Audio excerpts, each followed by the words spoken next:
Welcome again to this sacred mirror Sesshin. And thank you everyone for calling in your intentions, giving voice, even though it always feels not quite right or maybe inadequate. We try to put words towards our heart's deepest aspiration. And I just want to appreciate everyone stepping into that challenge. And I heard intentions for discipline and right effort, kindness, rigor, to really do this, and to honor this essential spiritual work of undoing the habits of mind.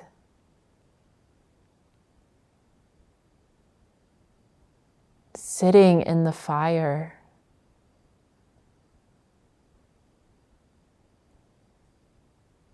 Giving up what is extra. Knowing for oneself the truth.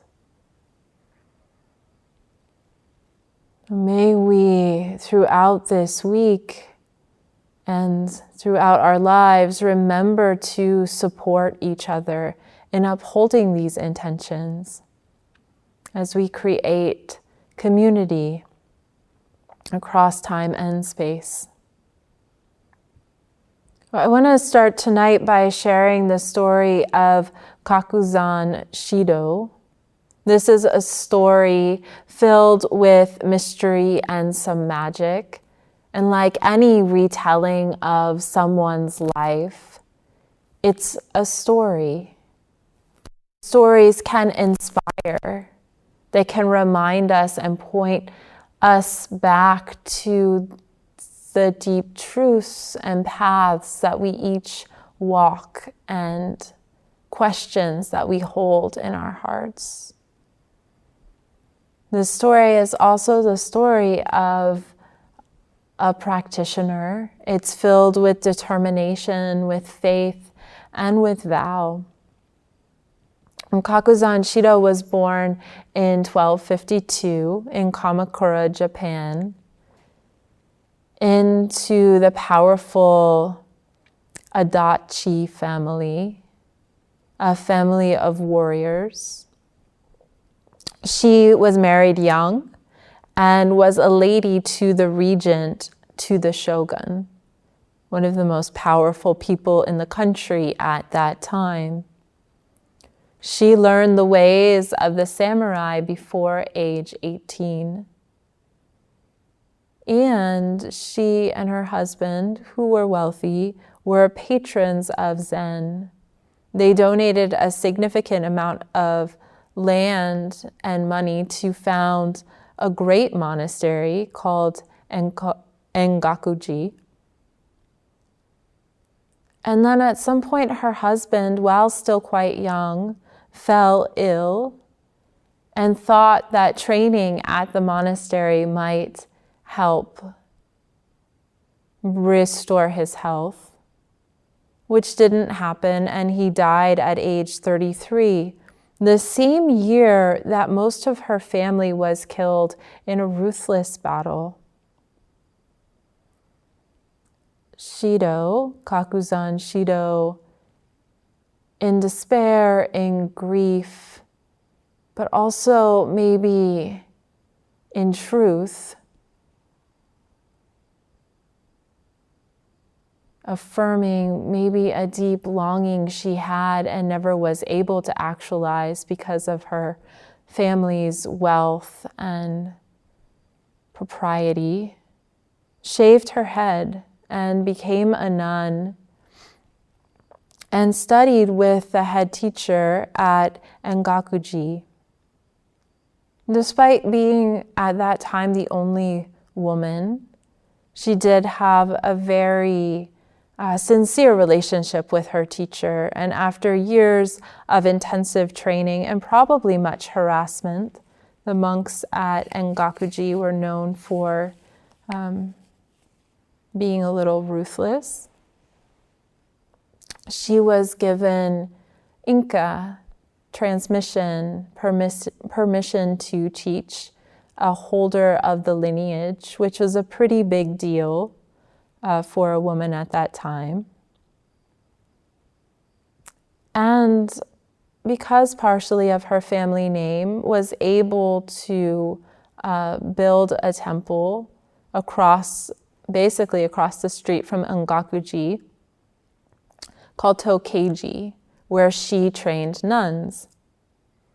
Now, another story intersects this story of Kakuzan Shido, and that is the story of the great nun Shogun, another powerful warrior who lived decades earlier than Kakuzan Shido. Nun Shogun, also known as Ama Shogun, Mother Shogun, had powerful visions. In one, the voice of God spoke to her in a great mirror, telling her of a coming rebellion. She listened to this voice and was actually able to stop a rebellion because of the warning. She was honored for her wisdom by the shogun at the time, and a great mirror was constructed that was 6 feet in diameter. Imagine that. Imagine being in the presence of a mirror 6 foot in diameter. This mirror was installed in the Shinto shrine to the god Hachiman. Now, somehow, for some reason, Kakuzan Shido, decades later, got a hold of that mirror, 6 feet in diameter, and installed it in the temple Tokeiji, in what would become their mirror hall. We'll read a little bit more of her story from a book called Women of the Way, Stories of the Women Ancestors by Sally Tisdale. Kakuzan Shido looked at the mirror every day as she walked to and from the meditation hall. And then one day she stopped and sat meditation right in front of it. After that, she moved her cushion into the mirror hall and did all her meditation there. It was curious. She had done a lot of Zazen. She had Inca and deep understanding. She had at times felt as though everything was clear all the way through. Clear to the bottom. But in front of that mirror, her mind kept flitting, resting and flitting away like a moth in the garden, like a sparrow whose head is never still. She looked in the mirror and saw what? Nothing, everything, her own face and body. She looked in the mirror and noticed her eyes flitting, her hands trembling a little, her posture shifting ever so minutely every few moments. She looked in the mirror and tried to be still, to hold the gaze of her own eyes perfectly still, unmoving like a statue. She tried to be like a picture. She tried to sit like a tree, like a rock, like a dream. She knew how to hold herself still and bright and relaxed and upright and serene and strong all at once. She knew how, but in front of the mirror, it was very difficult. Finally, one day, with eyes open and seeing herself, she could hold herself utterly still and soft just for a moment in the presence of the mirror. After that, her mind began to relax and move less, flit less, and less quickly. She began to see through the reflection, through the skin and the eyes and the face and the reflection, to see nothing, empty, full. The mirror was clear, clear as water, clear as air, clear as the sky, clear as the truth. No dust could alight. Shido wrote this poem to express her understanding. If the mind never rests on a single thing, nothing can be clouded. If the mind never rests on a single thing, nothing can be clouded. No need to talk of polishing.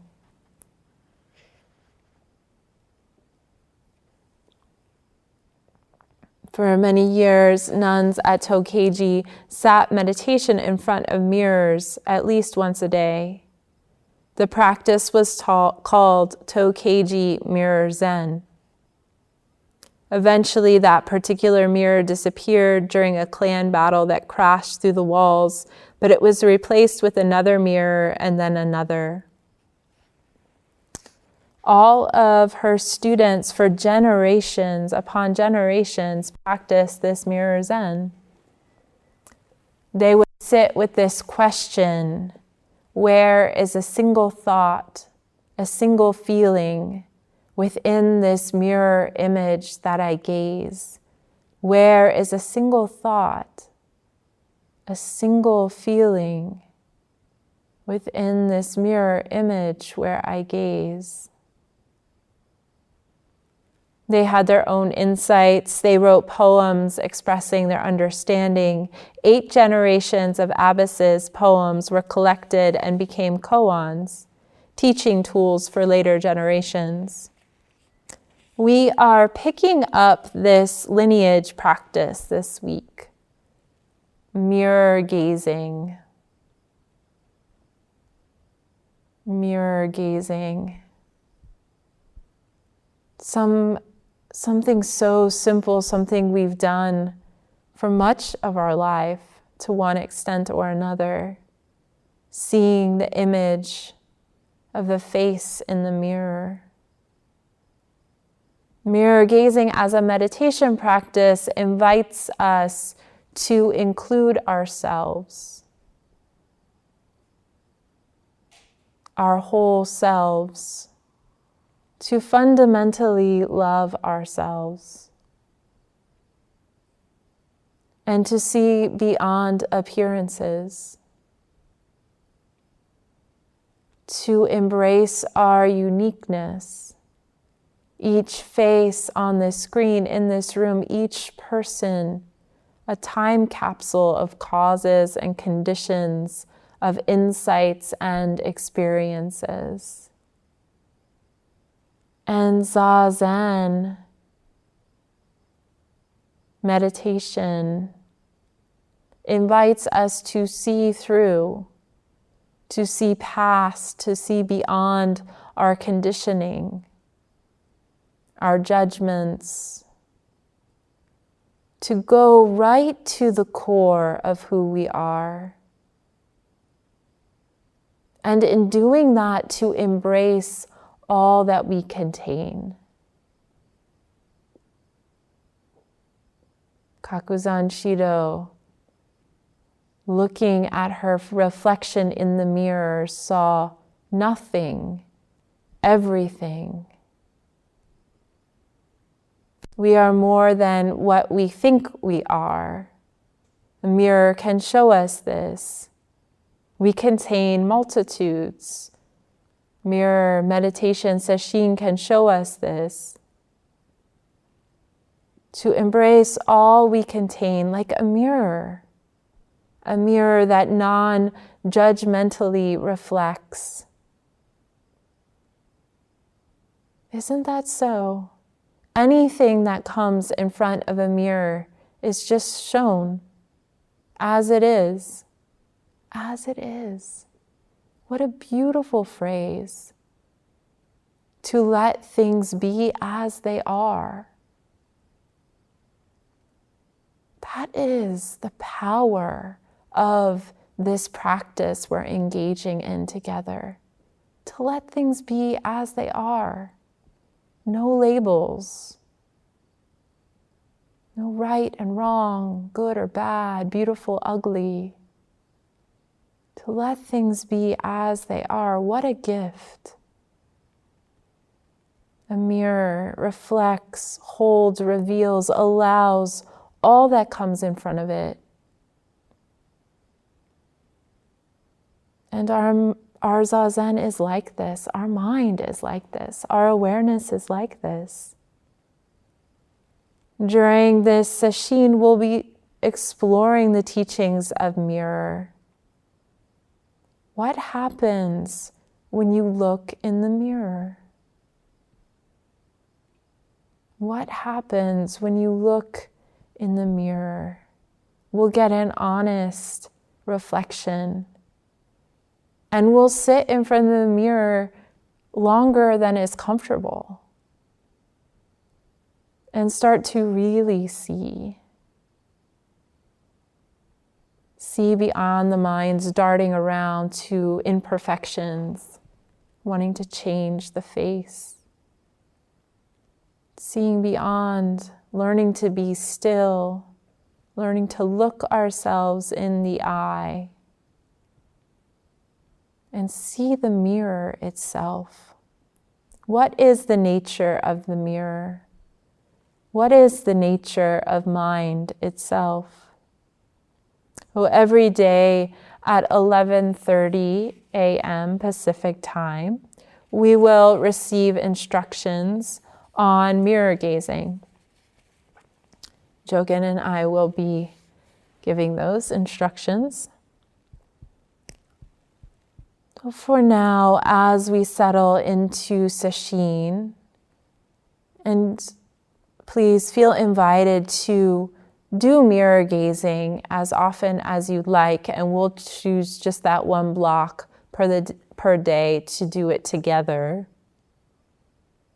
But as we settle into this sesshin, and all sesshin, all retreat, it takes time for the mind to settle.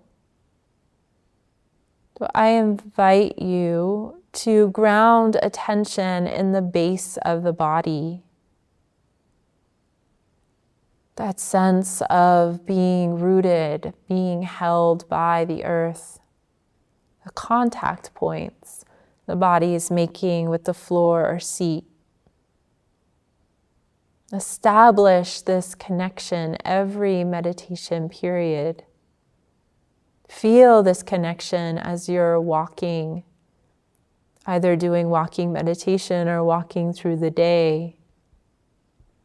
And in the meditation period, when you're not using the mirror, practice a soft, open gaze. Receptive eyes, aware of the visual field, taking in the visual field. Not so concerned with objects. A relaxed gaze. Like a mirror. Mind and attention like a mirror.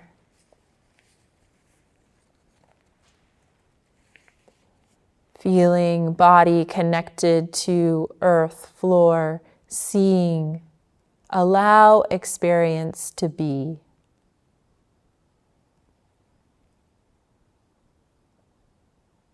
Instructions so simple, and this takes effort, determination. I like this phrase, enthusiastic perseverance, devotion.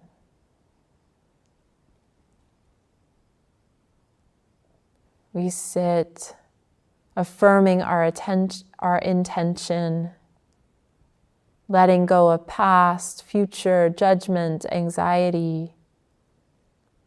Letting go, meaning not pushing away, but letting go of our involvement in the thoughts of future, of past, in the thoughts about our lives outside of this moment, breath, body, the thoughts about our bodies, the thoughts about who we think we are, letting go of our involvement in those thoughts takes devotion, takes enthusiastic perseverance. Please endeavor to practice with all the love in your heart. As a great Indian teacher, Dipa Ma, would admonish her students, she would say, be willing to give up your body and your life with all the love in your heart. So let us support each other with the strength and determination of a bodhisattva warrior, a warrior of tenderness, compassion, and sometimes a fierce love, like Kakuzan Shido and her descendants. Oh, please stay grounded in direct experience, in tune with the wonder and miracle of each unfolding moment, reflected in this heart, your heart.